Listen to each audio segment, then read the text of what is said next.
Hey, yo, MYB, this is your boy Champ Ron. Listen, before we get into episode number 236 with my girl Darbi, who's the CEO and co-founder of BCA Culture, I first want to make sure that you're aware of another way that you can connect with me in my community app. You can text me, 312-847-4071. Again, that's 312-847-4071. It's a great way to get free tips, hacks, some fun insight, and some great quotes and all kinds of great resources, as well as being aware of when I'm hosting webinars and when others are hosting various workshops and webinars, particularly guests from past podcast episodes. So make sure you do that. Text me, 312-847-4071. I do want to let you know on this particular episode, Darbi was traveling through the great state of Florida, and our connection resulted in some lapses in sound. That's very brief, but you'll notice it kind of throughout the interview. But nonetheless, Darbi shares some great gems with us that you're definitely going to enjoy and be able to take and apply as you go into 2021. So thank you so much for bearing with me on the sound, and I hope you enjoy. Let's go.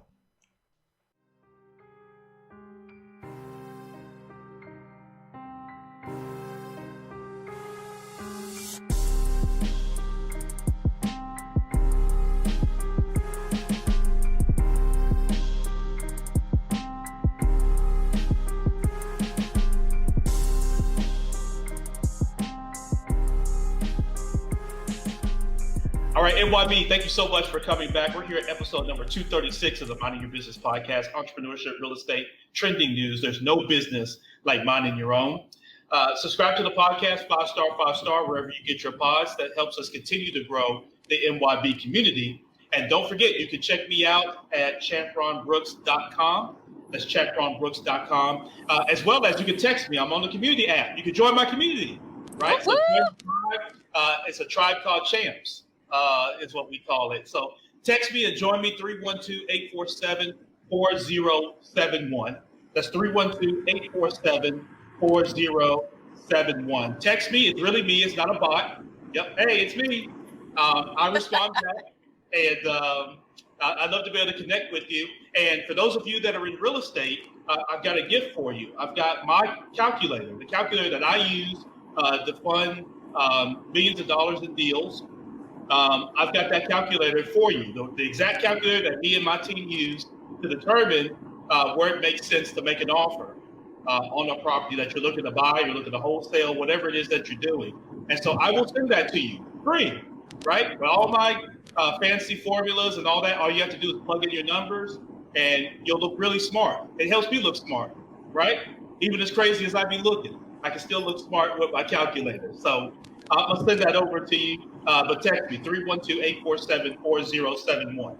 Listen, I'm excited about today's guest. She's actually traveling, so we're gonna keep it easy on her. She gets around and she's out solving the world's problems while the rest of us are sitting around recording podcasts and on Clubhouse and doing all kind of stuff. Somebody has to actually go out and do the work, right? And so that's what Darbi is doing. Today, she joins us. She is the founder and CEO of BCA Culture. That's bcaculture.com. That's where you need to go to connect with her. Go ahead and do that and check her out. A tremendous personality, one of the leaders in working with small business and working with business credit and helping you be able to establish and foster and progress your business credit. So Darbi, thank you so much. I hear the wind blowing through your hair, so I appreciate you joining us. Thank you. How are you today? I'm doing well. And just for the audience, for everybody that's listening that can't see, we want to make sure you're being safe because we need to keep you here with us. So you're not driving, right? No, I am definitely not driving. I just finished a holiday vacation, been on vacation for the past couple of weeks, and just really been enjoying the break before we launch into the new decade. So just transitioning to the next location. But we're being COVID safe. Everybody's doing well. So, we're keeping it all clean and just enjoying the break. Yep, dig that. Well, that's excellent. I'm glad to hear that. I'm certainly glad to hear that you and family are safe and had an enjoyable time over the holiday. And so let's talk a bit about you, Darbi. For those that aren't familiar with you, maybe they just woke up from a coma or something like that and they didn't know who you were. Tell us who Darbi is and kind of your pathway journey to get to where you are today. Yeah, so, well, how can I say it? I mean, I'm a woman, I'm a minority business owner, you know, I'm a mother, I love my family. I'm like you, entrepreneurs, have dreams and visions, and started very young. My mother raised in a single parent home. My mother actually instilled inside of me and my brother this entrepreneurship seed, and from there blossomed it into a babysitting business. At the age of 13, I was a neighborhood babysitter, so I was making money back then at 13. And then just started, you know, in high school, just started networking, went to college, have my degree in finance international business. Long story short, you know, traveling, taught entrepreneurs, learned from entrepreneurs, put a lot of groundwork into personal development. Met key mentors along the way, and paid someone thousands of dollars to actually build out my business credit profile and actually get one of my companies positioned, and that was not fulfilled. So just went into what I knew, reached out to one of my mentors, taught me the business, taught me the game, and here we are. We've helped thousands of entrepreneurs get funding and also build up business credit, because that's important to actually access additional funding. So I hope I said that in a nutshell. Did I do that right? You did. Did I hit you right? Okay. Yeah, you hit me in the teeth with that one. That's for sure. So yeah, no, I love that. And you know, so everybody that's listening, of course, for those of you that are on YouTube or on the video channel, you can see Darbi. But Darbi, you said you were doing this stuff even as a teenager, that you were, you know, interested in entrepreneurship. You don't look much older than that now. So, you know, is this like stuff you were talking about like 5 years ago? Thanks for that. Yes, you know, I really started young. Like, you know, I'm a millennial, and been very blessed to do a lot of things in a short lifetime, right? But I'm on the backs of my grandmothers and, you know, my grandfathers, and so my learning curve was shortened because my family is a family of entrepreneurs. They might have had, you know, jobs, like main jobs, but my mom was always into something. My dad was always doing something on the side, you know, in addition to their jobs. It's just that me and my brother were taking it to the next level and being business owners ourselves. Yeah, full-time. absolutely. Yeah, no doubt about it. So as you transition, you know, what kind of got you interested in business credit and kind of working with entrepreneurs? Where'd that kind of derive from, and kind of unpack that for us? So you know what happened with that, Champion? So literally, it was just like this mystery, right? Everyone that I asked early on in my career was like, oh, you know, that's a secret. You know, you got to know somebody who knows somebody who knows somebody. It was always like a roundabout, indirect way. You probably know this, especially with real estate funding or, you know, pursuing funding for, you know, key deals. And so it just intrigued me. And I was like, you know what? There is a way to get this information and we can share it, because for about 90% of business owners do not even know that business credit is available, or do not know that the opportunity for funding for startup companies or business grants are available. And so just went down that path. It was the curiosity to say, wait a minute, if you're saying that there's no way that this can be done, or it's a mystery, then I want to know what's going on, because if you're not doing it, somebody's doing it. And that's what really intrigued me and got me into business credit. And then literally the journey started with, you know, me and my mom. We were looking at other people building up their business credit and watching. We were like, wait a minute. And then when it came to telling us, it was like, oh no, you just do this, you do that, you do this.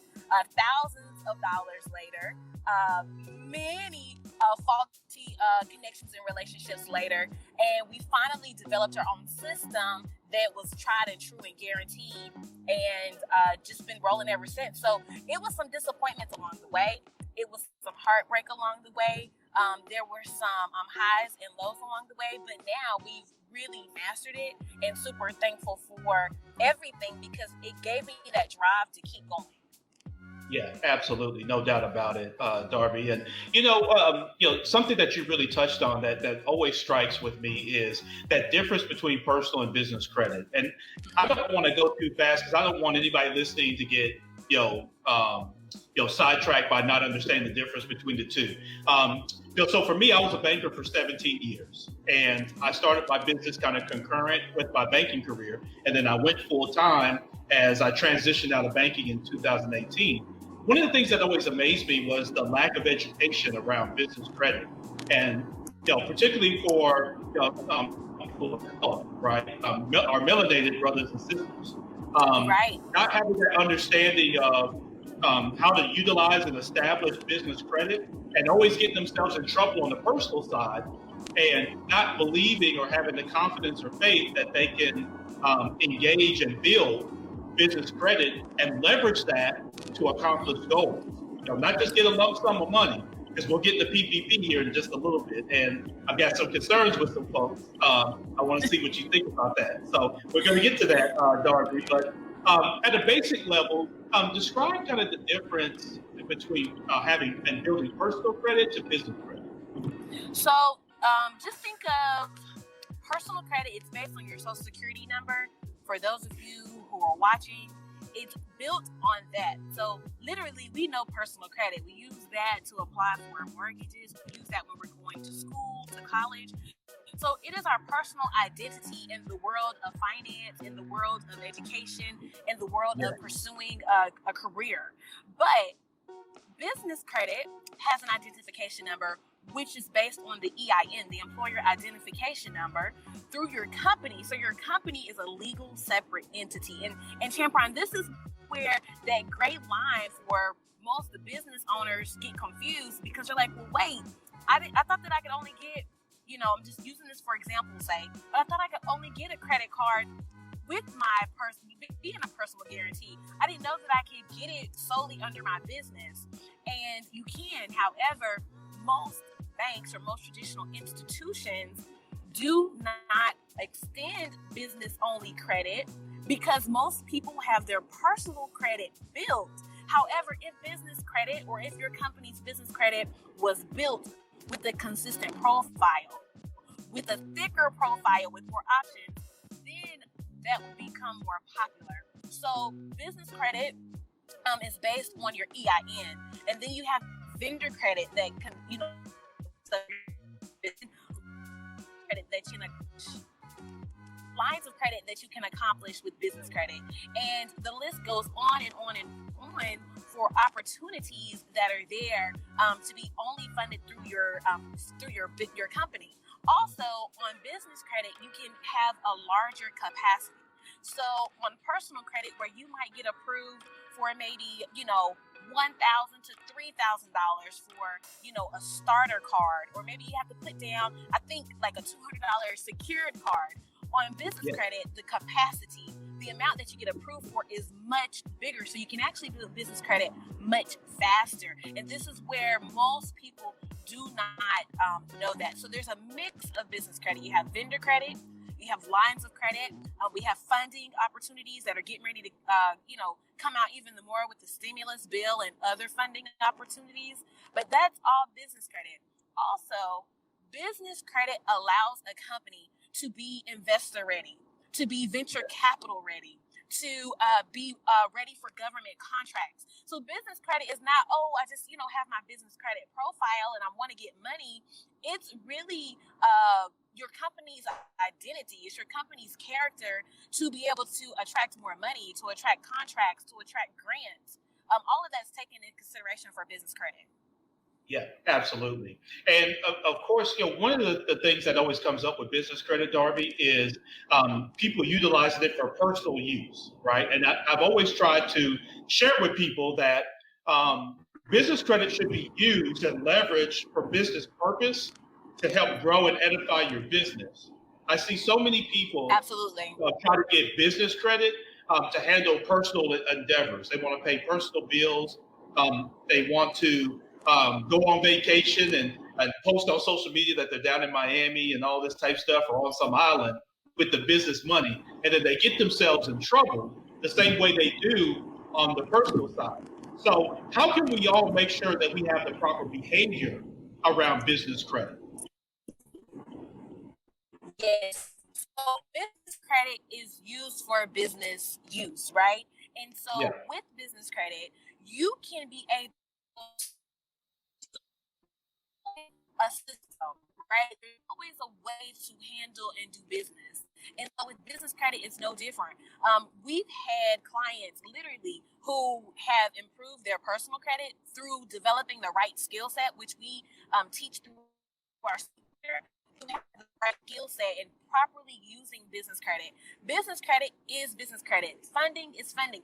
You as an entrepreneur have to pay this money back or have to pay this credit back due to the terms. However, it leverages, it gives you the time to be able to use other people's money to stretch your cash flow so you can repay it back and continuously grow and scale your business. I always say that business credit is like seed money. It's the seed, and the profit is the actual portion that you should be reinvesting to grow and then scale up your business. The problem, Tampron, is that so many people misuse personal credit and then try to bring those habits over to business credit and then get caught up in something that they can't account for.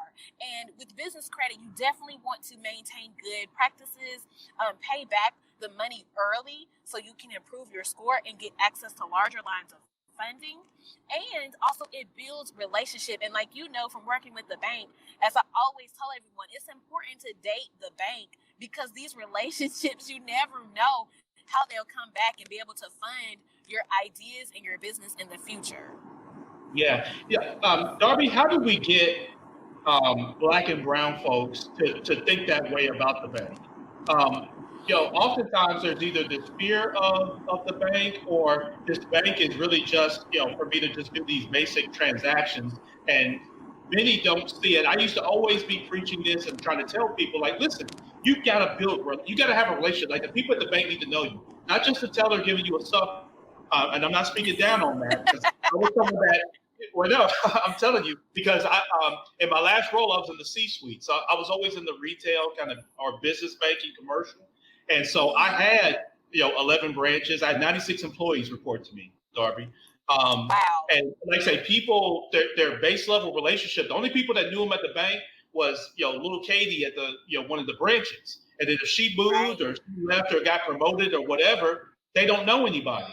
So they don't really, and they feel like that they have to have this big balance, right? So the only way I could talk to Darbi at the bank or Ron at the bank is I've got to have 50,000, 100,000, $1 million in the bank. And that's not the case. I used to talk to hundredaires all the time and dollarnaires.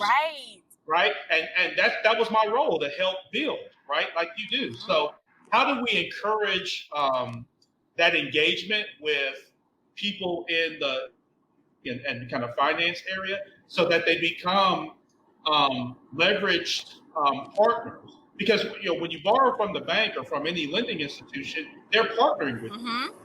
But if you don't, like you say, got a date or become that really good partner, then the relationship's going to falter, or it's going to be non-existent. So share with me your thoughts on that, on how Black and brown people can do that, especially because we have the biggest challenge in that.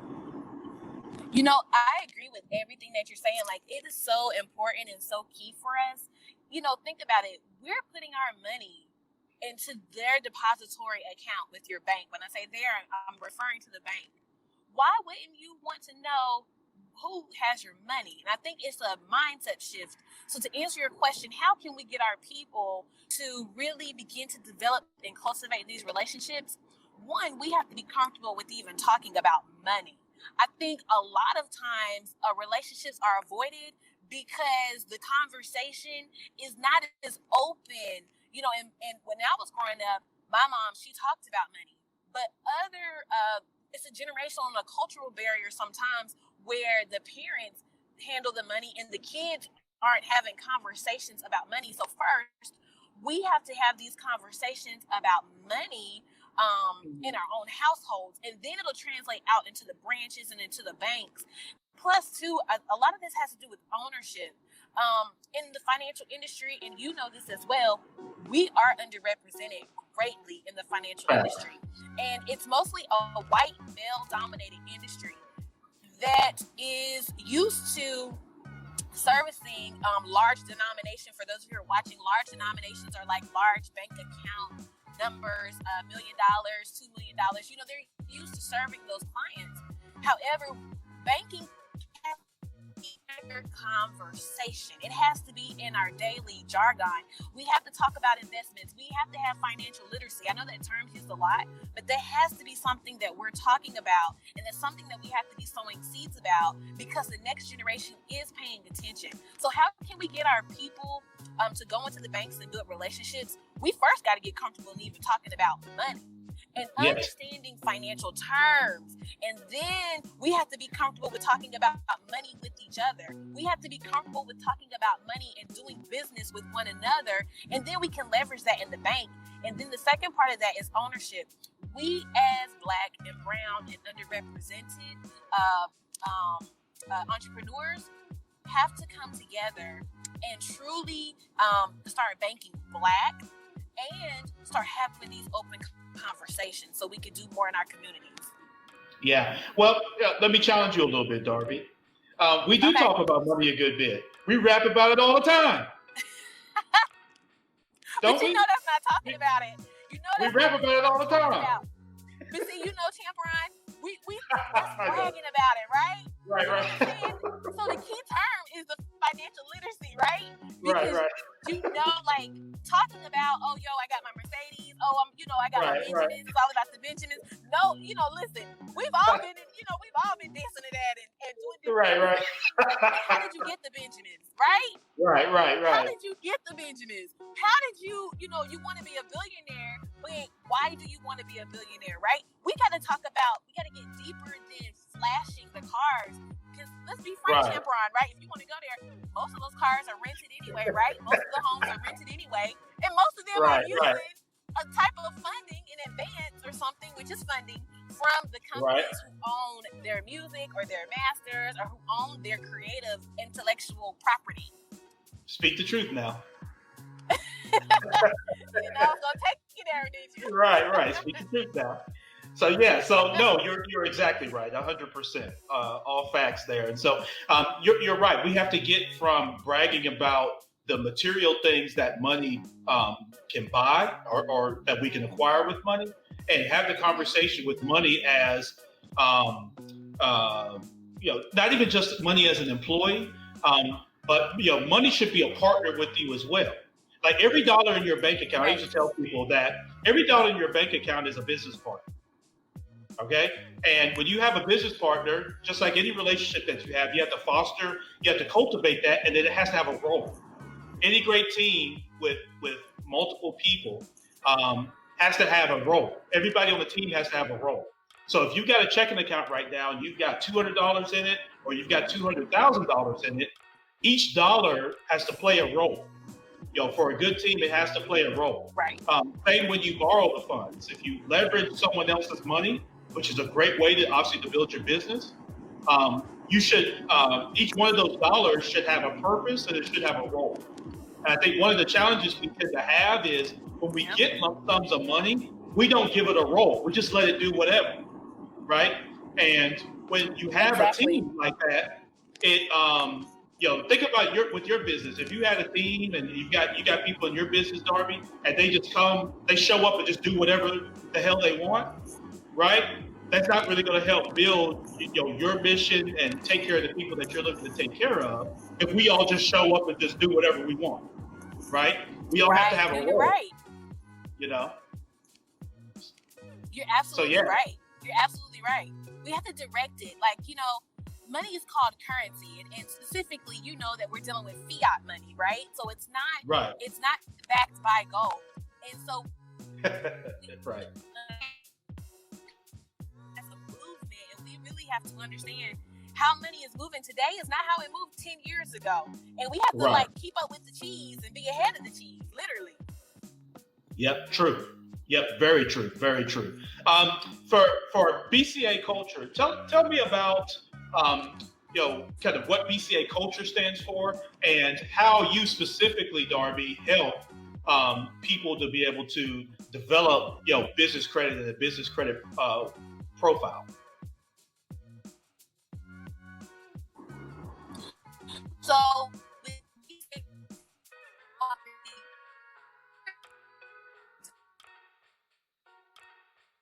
BCA culture, and the culture part represents it's like a double, okay, a minority owned, woman owned, veteran owned, just kind of like that underrepresented culture.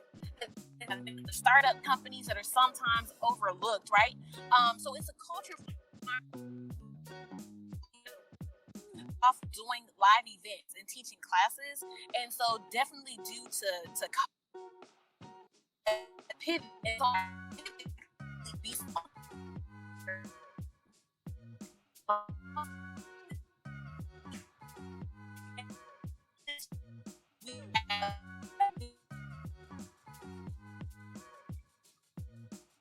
that builds business credit, entrepreneur secure funding, literally our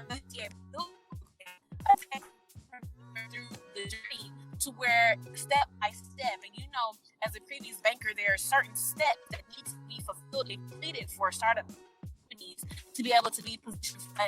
So literally, culture is a function of culture. We put that in. All right, so I think we were running into some challenges with Darby's connection right there. So I apologize for that in my B community. Hopefully, Darby will be able to join us right back here in just a quick minute.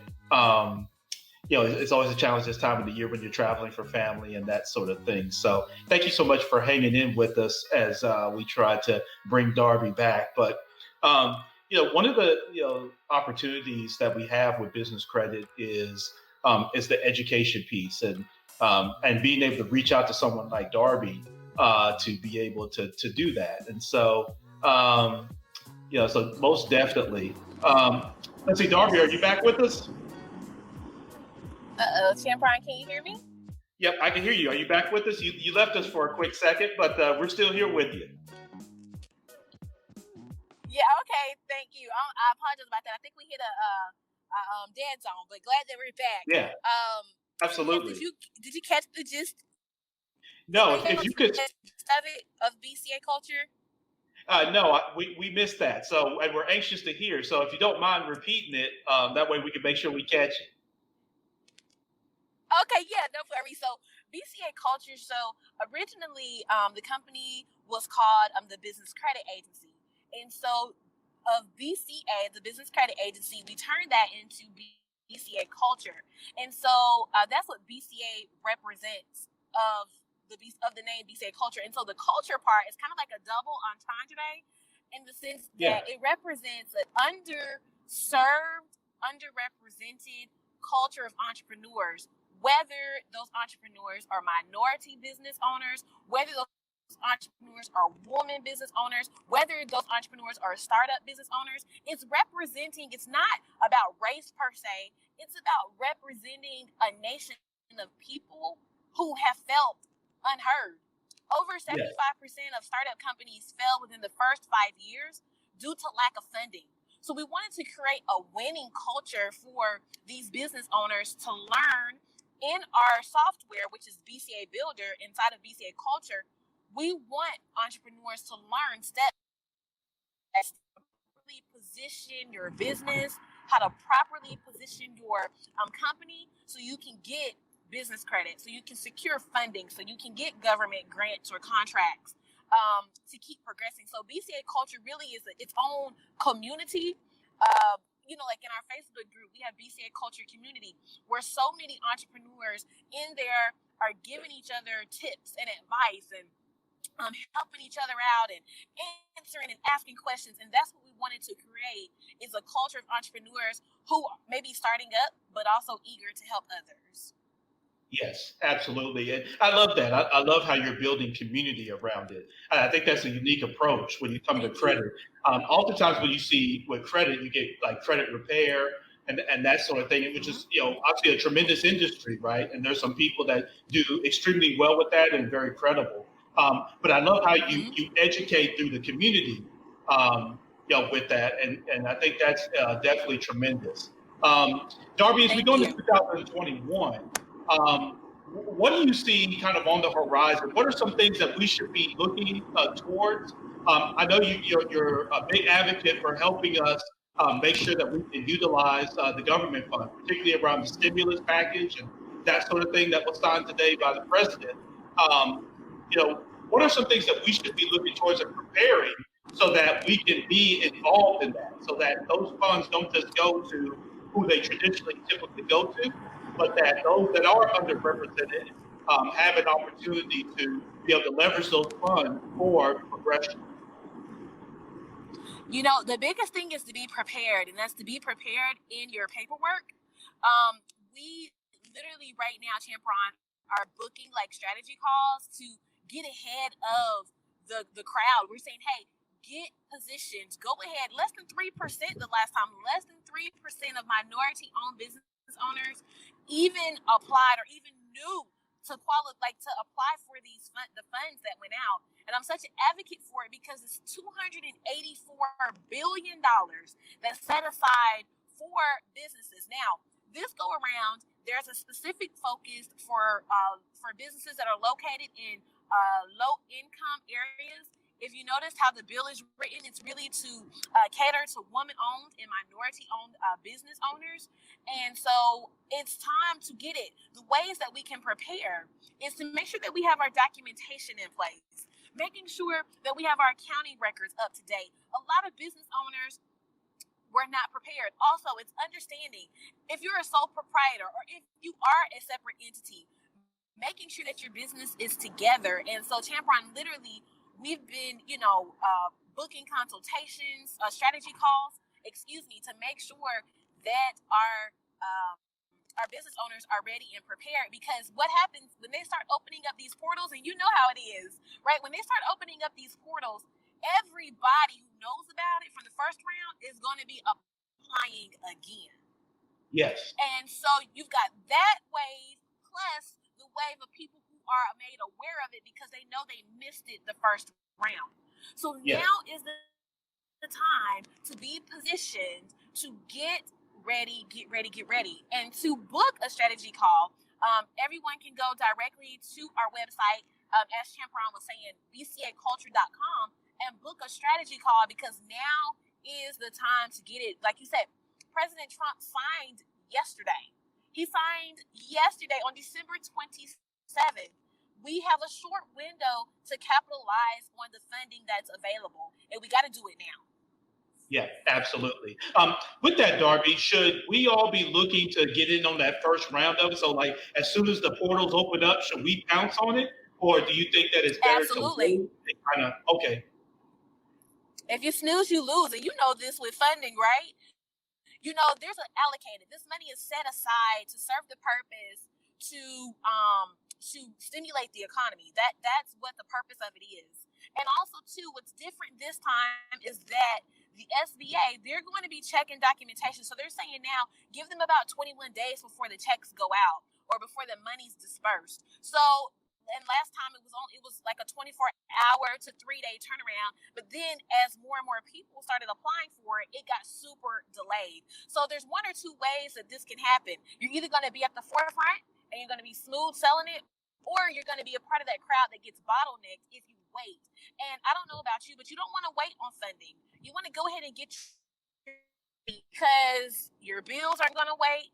Payroll's not going to wait. Your staff, they're going to want to be paid through payroll. You have responsibilities that you want to make sure that you can continue to keep getting your inventory and use this money for business use. So now is the time to get ready. Yeah, absolutely. No, I agree with that 100%, Darby. I think that, and anybody that's listening to this podcast, you've heard me echo the same sentiments that you need to pounce on it quickly, Yeah. all right, expeditiously, like T.I. said. Absolutely. So make sure expeditiously you jump on that as soon as the portal opens. Go ahead, but have your documentation. To Darby's point, have your documentation together. Okay, if you don't have it together, book the strategy call, and then get help with getting it together so that you're prepared.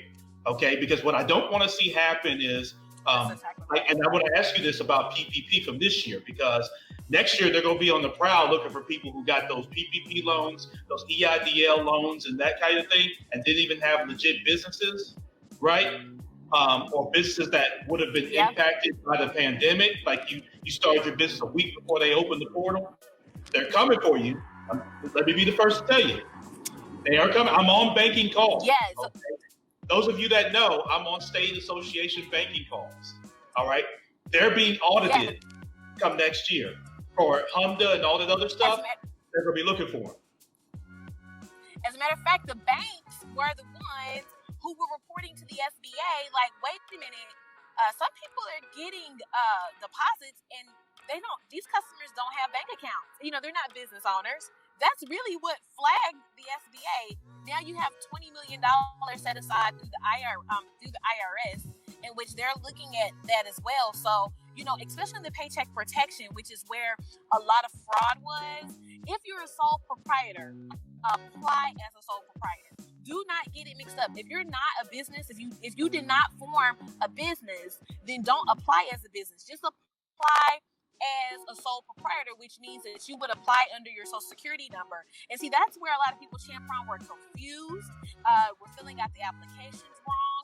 And so a lot of people too were starting to catch on to that $10,000 grant. And they did not have established businesses through the Secretary of State. Whoa. They did not have established businesses through the Secretary of State. This is live interviewing, right? Right. So I love with it. them not having with them not having those businesses that could be verified, then that's where they're going to get caught up. Is because there's not real businesses verified. Yeah. No, that's very true, and that's something I always like to let people be aware of that and be prepared. And if you are someone who did that, make sure you read the print and your documentation that you got from the SBA, and make sure you utilize the funds properly. Okay, the funds are not for you to go to Magic City, right, and buy wings and other stuff you'll be buying. All right, so let's not play. They're not for that. They're not to pay the baby mama for child support. They're not to do all the stuff that I know we like to go do. Okay, all right. We just keep it real. Yeah. All right. So you need to use it for business use. Yeah, no doubt about it. What's next for you, Darby? As you're building your company, we talked a little bit about Clubhouse, and I love what you and some other people are doing on Clubhouse with those rooms. I'm looking to start my room here pretty soon. Okay, ping me when you start. Now you got to ping me. Yeah, and do that when you join. You'll get in rooms too. Make sure that we're connected on Clubhouse. I think we are, but I'm going to make sure that we are, so that you can ping me when you're jumping in, so I can always support. If jump in if anybody gets out of pocket. Thank you. We need that banking expertise. We did a room. I think it was last with the stimulus bill. The talks of it were coming down the pipe. And literally, we had Cabbage jump in the room, and then we had a politician jump in the room. It was like, yeah, y'all, everything that BCA Culture is saying is right, and y'all just get ready. And they were confirming a lot of things that we know that goes on behind the scenes with the whole banking side and the underwriting side. So definitely, your expertise will greatly help, and you will help be like a voice of reason, because so many of us were afraid to even apply just due to ignorance, but the money is there. You can apply for it. Just use it for business. And you're like, I don't, just don't touch it. Don't use it. Right. Don't use it at all. Yeah, no doubt about it. Well, I think they had a moment there where they were returning the money. Yeah, I tell people all the time, Darby, that the money's already printed, right? You just have to go get it. That's right. That's right. Yeah. There's nothing to be afraid of. If you have, I can say this from a solid place because I read the law. You have a legit business. You have your paperwork in order and in place. You're registered through the Secretary of State. If you're operating as a sole proprietor, then there's going to be different documentation. But just make sure that you have anything that can be proved in black and white, and you'll be fine. The people that, and just to clarify it, because I know that people feel fear, the people that are going to actually get caught up in the whole scandal are the people that were just making up businesses out of blue air, right, Champaron? Right. It's not for those of you who, have businesses. And I think that's where a lot of people were getting afraid. It's funny because the people who really have businesses were the ones that were afraid. It's the people who didn't have businesses that used up a lot of the grant money and were applying and did not have real businesses. I mean, didn't have anything to be able to substantiate why they received a grant. They just figured out some hacks in the system and went for it. Yeah, no doubt about it. Darbi, for you, what do you see next for yourself as you're building your business and building your company? What's next for you as you go into 2021 and beyond? You know what? I want to say one of the things I really want to do, I really want BCA to start a BCA Cares program to where we're giving back. So, we're in fintech, we're in that space. Although we're education, our software is definitely built out. Shout out to Adam, who is our chief technology officer, and built out an awesome software from the ground up and customized it for that I was seeing. And so I really want us to really have like STEM boot camps and training camps for children of entrepreneurs. I think it's so important to really be able to educate and teach children skills. Also want us to get into BCA Cares, which I mentioned is our program where that's more of like our philanthropy, our giving back. And I'm huge on that because I'm only as far and where I am in life because someone poured into me, whether that came through my family, whether that came through mentors, whether that came through someone saying, hey, Darbi, don't do it this way. Think about it this way. I've been there before. It helped to shorten my learning curve. And I feel obligated as a purpose in my life to make sure that I'm constantly giving back and allowing the next generation,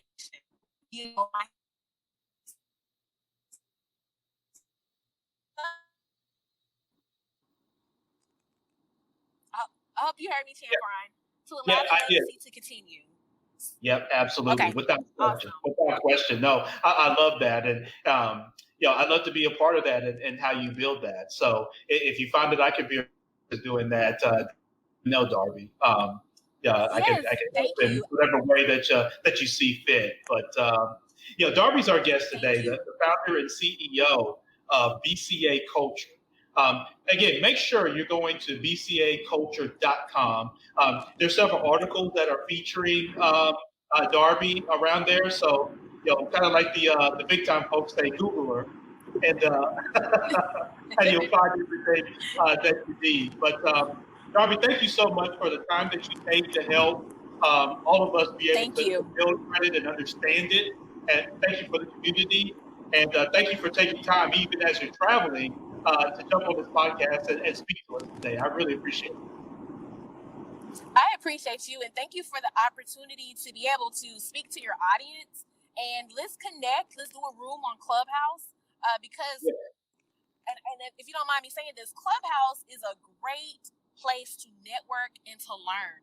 And that's what I leverage and use that platform for. I've literally only been on Clubhouse, like, honestly, using it since December 11th for about 2 weeks now, and the value that I've gained and the value that I give to the platform, it's felt, and I can see it and I can feel it. And so I want to encourage y'all, follow Champaron on Clubhouse, connect with me on Clubhouse, and we're going to do rooms together. Oh, I wish y'all could see this view. Hold on. I wish I could turn it around. It's beautiful. Oh, where are you? Oh, wow. Where is that? Down in Florida. Oh, there you go. Yeah. I mean, that is beautiful. You must be going. Let me see. Are you coming through like you're not near Orlando, so you're coming? Are you like near Ocala, that kind of like Central Florida? Or? You know what? I think yeah, we're coming back. We're passing Palmetto now. Okay, gotcha. Okay, gotcha. I got you. Okay, well, good. Yeah, that is a beautiful view. Yeah, I don't know if you want to see my view. I've got two dogs laying here. One of them starting to snore. That's my view. So it's not as beautiful for those that can't see. Darby's she's flexing a little bit on me now because she's showing the pretty blue water out there in Florida, and then I look down and my dog's snoring, and the other one rolling on his back. I'm like, man, it's tough out A here. little light flex. Yeah, man, it's still even in 2020, man, it's still hard out here for a pimp, I guess. Oh. It's still hard out here. Darbi, thank you so much. Again, I really appreciate. Yes, let's connect. Let's do some Clubhouse work, and let's see how many more people that we can help in 2021. Absolutely, and thank you. Congratulations on episode 236. That's an awesome feat. So congratulations to you. Keep going. Keep being consistent. Keep contributing, and thank you so much, brother, for the opportunity on today. Okay. Yep, absolutely, Darbi. Thank you so much, and we'll connect now. Take care. Be safe. Okay. Thank you. Bye-bye. All right. Excellent. That was Darbi joining us. She's the founder and CEO of BCA Culture. That's bcaculture.com. Make sure y'all go check that out. Connect with her. If you're on Clubhouse, make sure you connect. She's just simply Darbi out there on Clubhouse. She's easy to find. And look out, as she mentioned, we're going to do some rooms out there on Clubhouse, giving away some free game, answer your questions and things like that. Live right there on the spot, connect you with resources and that sort of thing. So check me out. I'm Champ Ron on Clubhouse. So make sure that you do that. Ms. Tabor, thank you so much. I really appreciate your comments on today. When we got other business owners here. Tabitha, thank you so much for joining with us today as well. And for all of you that have participated in today's podcast and other podcasts and your loyal and faithful listeners of this show. Thank you so much. I really appreciate it. Listen, make sure you text me 312-847-4071. Also, don't forget to go to champronbrooks.com. And let's just all look to be just a little bit better as we head into the new year. Remember, there's three things that unite us, no matter where we're from, no matter what side of the tracks, no matter how we look in the mirror. We all want to be a little better for ourselves, a little better for our families, and a little better for our communities. If we can do those three things with each other, we'll all collectively make this place just a little bit better. All right? Thank y'all so much. Be great. Take care. We'll catch you on episode 237 next on the Minding Your Business podcast. Champ Ron.